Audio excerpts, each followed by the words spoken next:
हे दाखवून देणं अत्यंत गरजेचं आहे. म्हणून असले मेळावे घेते मी. आपला जास्ती वेळ न घेता मी सन्माननीय महाराष्ट्र नवनिर्माण सेनेचे नेते सन्माननीय अभिजितजी पानसे यांना नम्र विनंती करीन की त्यांनी मार्गदर्शन करावं.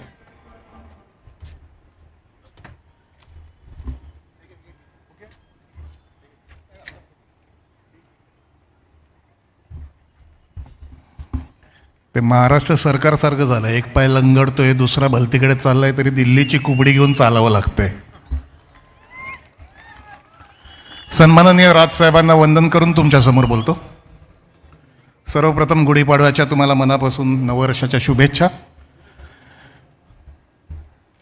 खरं तर आज दोन ठराविक विषयांसाठी म्हणून मी आज इथे उभा आहे आणि ते दोन्ही विषय गंभीर आहेत. माझी विनंती आहे की मीडियाचे लोक सगळे इथे ऐकतायत, आपण पण सगळे ऐकतोय.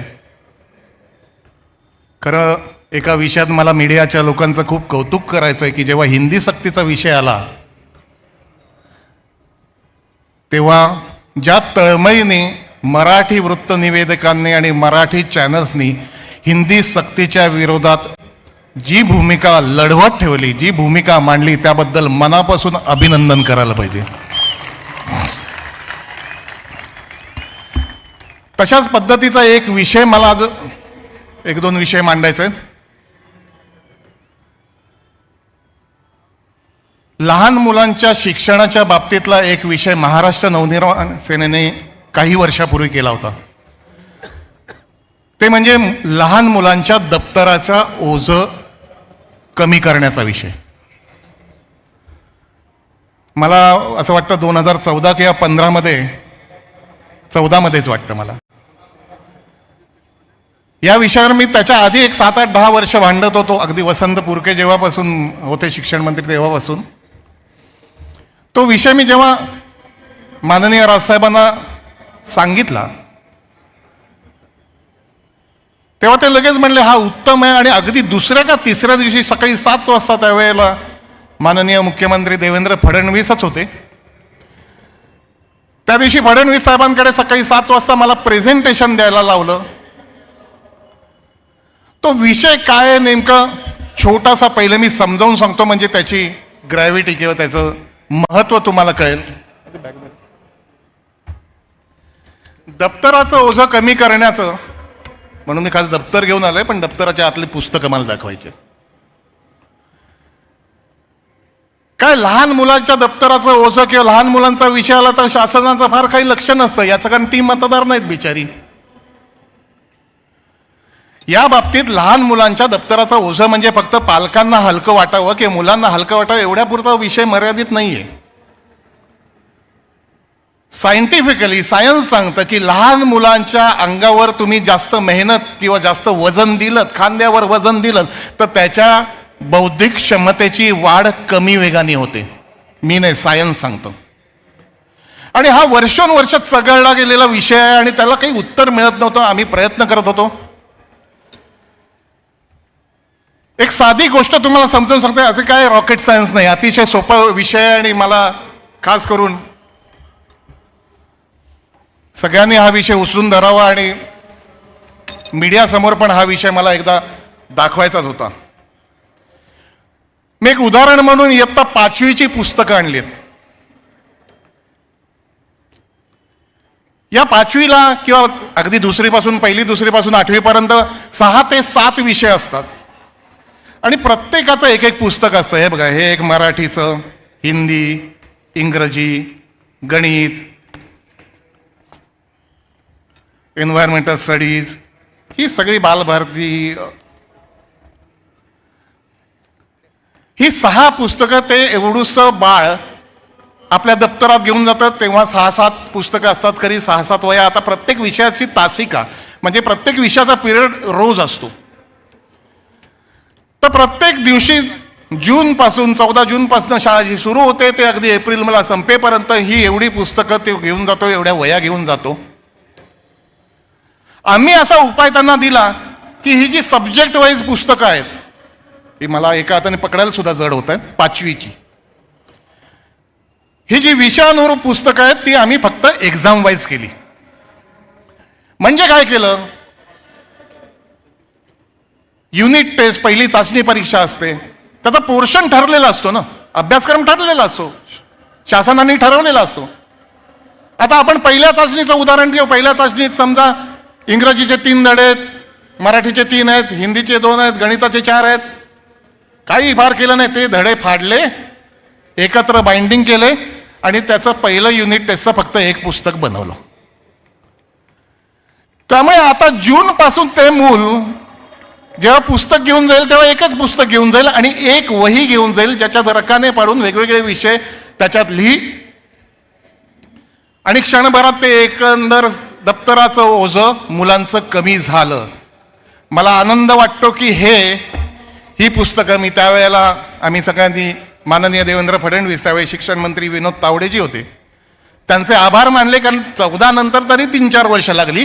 पण मला असं वाटतं 19, 20, 21च्या दरम्यान ही अशी पुस्तकं शासनाने छापली आणि महाराष्ट्रातल्या लहान मुलांच्या दप्तराचं ओझं कमी केलं, ज्याचं संपूर्ण श्रेय महाराष्ट्र नवनिर्माण सेना आणि राजसाहेबांना जातं. थांबा, गोष्ट इथे संपली नाही. हे केवळ क्रेडिट घेण्याचा भाग नाही. त्यानंतर गेल्या 3 वर्षापासून परत ही अशी पुस्तकं बंद केली आणि या वर्षीची मी पुस्तकं दाखवते. पुन्हा वेगवेगळ्या विषयांची वेगवेगळी पुस्तकं छापण्यात आली आणि ही कंपल्सरी केली. आता राजकारणाच्या आसपास आम्ही असतो, त्यामुळे याची चौकशी जेव्हा केली तेव्हा प्रिंटर लॉबीचा दबाव, कारण त्यांना जास्त पुस्तकं छापायला मिळतात, त्यांना जास्त खर्च येऊ शकतो, बजेटमध्ये जास्त पैसे दाखवलेले जातात आणि पुन्हा अशी पुस्तकं आणली. परत पुन्हा एकदा दप्तराचं ओझं जैसे थे. आता हे का झालं असेल ते न कळणं इतकं दूध खुळं नाही. तुम्ही लक्षात घ्या, हा विषय इतका छोटा नाही दप्तराच्या ओझ्याचा. एक खूप मोठे इकॉनॉमिस्ट आहेत, जेम्स हेकमन नावाचे, अमेरिकेचे शिकागोमध्ये, ज्यांना 2000 का 2001 साली, माझं साल चुकेल, त्यांना नोबेल पारितोषिक मिळाले. आणि त्यांच्या रिसर्चनुसार त्यांनी असं म्हणलंय, ह्युमन कॅपिटल, मानवी भांडवल याविषयी त्यांचा अभ्यास आहे आणि पूर्ण संशोधन करून त्यांनी सिद्धांत जो मांडलेला आहे तो तुम्ही लक्षात घ्यायला पाहिजे की जो ROI आपण म्हणतो, रिटर्न ऑन इंटरेस्ट, कुठल्याही व्यवसाय, कुठल्याही धंद्यापेक्षा लहान मुलांच्या बाल शिक्षणामध्ये केलेलं जी काही इन्व्हेस्टमेंट असते त्यात जगात सगळ्यात परतावा, त्याचा रिटर्न ऑन इन्व्हेस्टमेंट सगळ्यात जास्त जगात त्याच्यावर मिळते.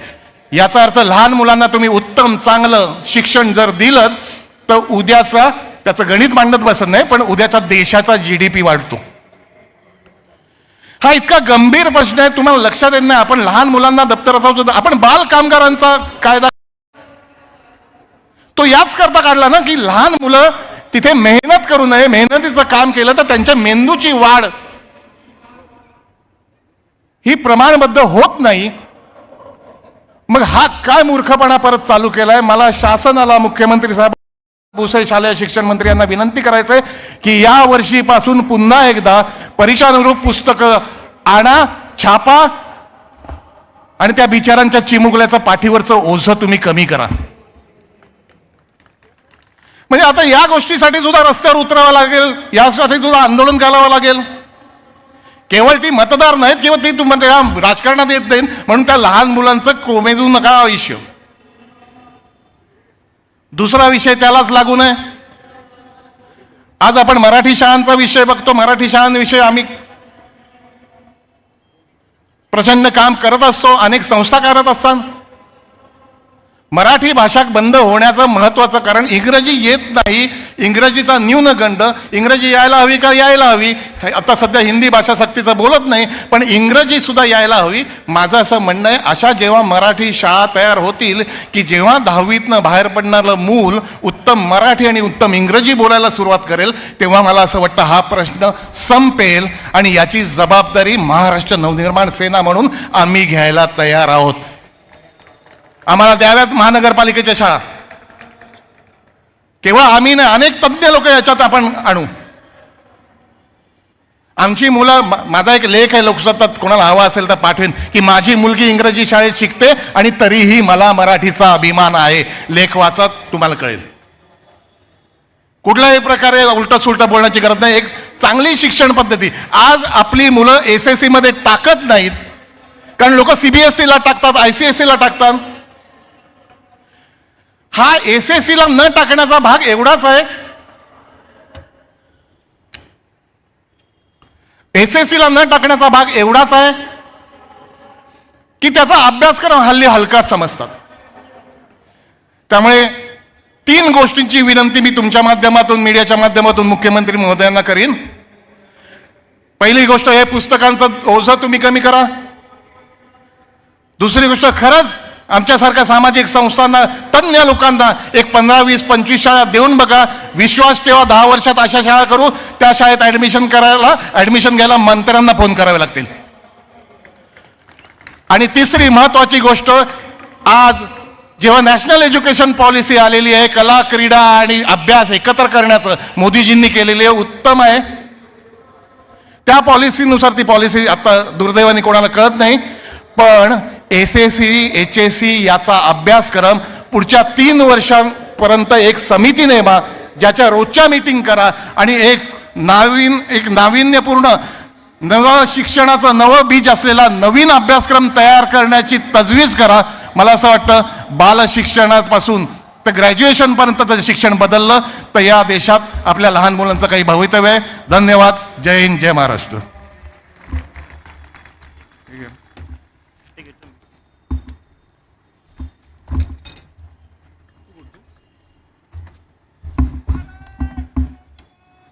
पानसे साहेबांनी आता शिक्षण या विषयावर अत्यंत खूप चांगली माहिती दिली. पण पानसे साहेब, दुर्दैव आहे, आपल्या मंत्र्यांचं नाव तुम्हाला माहिती आहे ना, त्यामुळे डोक्याच्या खालनं सगळं वजन आहे. डोक्यात वजन असावं लागतं. आडनाव पण भुसे, आणि म्हणून मला माहिती नाही त्यांच्या डोक्यात किती शिरलं असेल किंवा काय. यानंतर मी महाराष्ट्र नवनिर्माण सेनेचे नेते सन्माननीय अविनाशजी